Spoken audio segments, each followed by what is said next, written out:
Hello everyone, Deb Floros, guest designer for Beadaholique. I've collected some amazing goodies to make a really unique necklace. I love the tones of copper, and these tube beads were the inspiration for this piece. I love working with tube beads. These little bicones also caught my attention. They're such a bright copper. These little copper rondelles are amazing as well, and these flat spacers, daisy spacers, and two teardrop hammered look pendants. Oh my gosh. And some 11O seed beads are going to help us out. We're also going to use some beautiful drucks in a purple tone.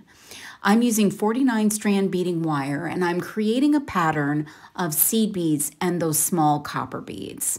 Then I'm going to string on a series of drucks, and these purple drucks look so beautiful with this copper.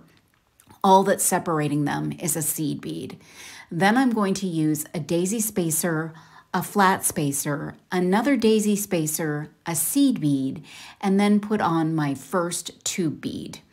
Then I'm going to do that same pattern on the other side. Those flat spacers look really nice as a frame to those tube beads. I'm going to take that first pendant and attach it with 2 jump rings, and then add those flat spacers on the other side of it. I'm sliding on another tube bead, and you could stop right here, but I'm going to use both of those pendants. I'm going to slide the next one on with those 2 jump rings attaching it. So the focal is actually this tube bead section and these 2 pendants. I normally like to work with trios of things, but there's just something magical about these tube beads and those 2 teardrops in the center of this necklace. I'm replicating the pattern at this side of the necklace, so the same drucks and the same pattern of the smaller beads. And then the next thing I'm going to do is make sure my pattern is matching.